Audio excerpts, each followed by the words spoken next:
নাও। আপনাদেরকে এখানে বসানো হয়েছে এই ছাত্র জনতার গণহত্যার বিচার নিশ্চিত করার জন্য।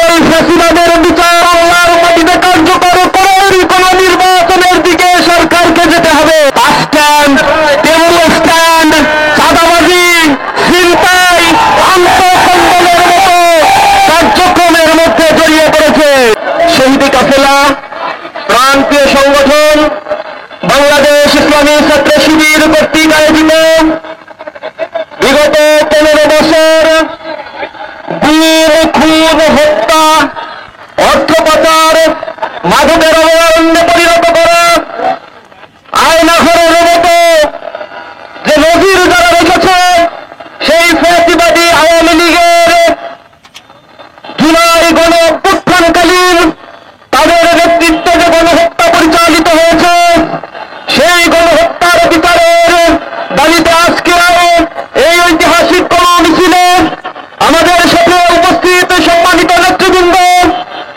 সম্মানিত সাংবাদিক বন্ধুগণ, আইন শৃঙ্খলায় নিয়োজিত আইন শৃঙ্খলা বাহিনীর সম্মানিত সদস্যবৃন্দ ও একান্ত উপস্থিতি ছাত্র জনতা, আসসালামু আলাইকুম ওয়া রাহমাতুল্লাহি ওয়া বারাকাতুহু। সংগ্রামী উপস্থিতি, আমরা অত্যন্ত দুঃখ ভারাক্রান্ত হৃদয়ে এখানে উপস্থিত হয়েছি। জুলাই গণ অভ্যুত্থান পরবর্তী 6 মাস পেরিয়ে গেলে আমরা এদেশে যারা বাংলাদেশের মানচিত্রকে কলুষিত করেছে, এদেশে বাকশাল কায়েম করে তৎপরবর্তী এদেশকে একটি ভঙ্গুর দেশে পরিণত করার নীল নকশা করেছিল, সর্বশেষ জুলাই গণ অভ্যুত্থানের কালীন সময়ে যাদের হাতে নির্বিচারে সাধারণ ছাত্র জনতা নিহত হয়েছে, এই পতিত ফ্যাসিস্ট স্বৈরাচার আজ পর্যন্ত 6 মাসের মধ্যে আমরা তাদের বিচার নিশ্চিত করতে দেখি নাই। আমরা কাল বিলম্ব দেখছি। আমরা হুঁশিয়ার করে দিতে চাই, অনতি বিলম্বে এই ফ্যাসিবাদের বিচার এই বাংলার মাটিতে কার্যকর করেই পরবর্তী কোন নির্বাচনের দিকে সরকারকে যেতে হবে। আপনারা লক্ষ্য করেছেন বিগত 15 বছরে শুধুমাত্র দেশের টাকা বিদেশে পাচার করেছে 240 বিলিয়ন ইউএস ডলার তারা দেশের থেকে পাচার করেছে। কত টাকা যে তারা লুটপাট করেছে, লুণ্ঠন করেছে তার কোনো হদিস নাই। জনগণকে উন্নয়নের মহাসড়কে উঠিয়ে দিয়ে এ জমিনের প্রতি ইঞ্চি মাটিতে তারা লুটতরাজ, হত্যা, গুম আর খুনের রাজত্ব কায়েম করেছে। এ দোষরদের বিচার আমরা অনতিবিলম্বে দাবি করছি। বাংলাদেশ ইসলামী ছাত্র শিবিরের বিগত 15 বছরে 104 জন ভাইকে নির্বিচারে হত্যা করা হয়েছে।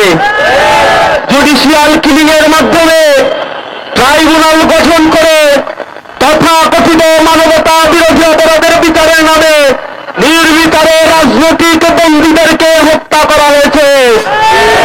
এ সকল বিচার হওয়ার আগ পর্যন্ত আমরা রাজপথ থেকে ফিরে যাব না।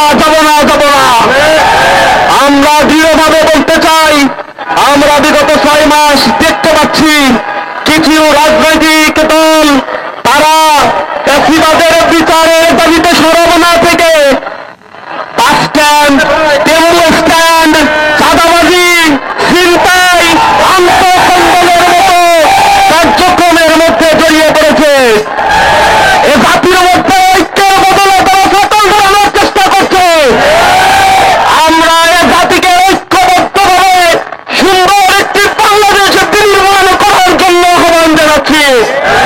রাজনৈতিক নেতাদের যদি সুবুদ্ধি না হয় তাহলে একটি অভ্যুত্থানের জন্য প্রস্তুতি নাও। আমরা বলতে চাই, এদেশ আমার, এদেশের স্বাধীনতার সার্বভৌমত্বের তোমরা প্রহরী হিসেবে ইসলামী ছাত্র শিবির স্বাধীনতা উত্তর ছাত্র জনতাকে নিয়ে গঠনমূলক কার্যক্রম আর উন্নয়নের প্রতিবাদ করে যাচ্ছে। সরকারকে আহ্বান জানাই, আপনারা সময় ক্ষেপণ করবেন না।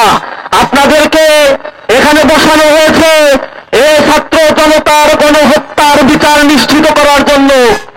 আমরা দেখেছি এখনো পর্যন্ত যারা আহত, পঙ্গুত্ব বরণ করেছে, তাদের চিকিৎসা সেবা এখনো নিশ্চিত করা হয় নাই। আমরা আহাজারি শুনতে পাচ্ছি মায়েদের, যাদের থেকে আমরা দেখতে পাচ্ছি যে তারা অর্থের কারণে কান্নাকাটি করছে। তাদের সন্তান মারা গিয়েছে, তাদের প্রতিশ্রুতি দেওয়া হয়েছিল, কিন্তু প্রতিশ্রুতি দেওয়া অর্থ তারা এখনো পর্যন্ত হাতে পায়নি। শহীদ পরিবারের দায় দায়িত্ব নেওয়ার কথা ছিল, কিন্তু আমরা লক্ষ্য করছি এক্ষেত্রে গরিবসী তারা করছে।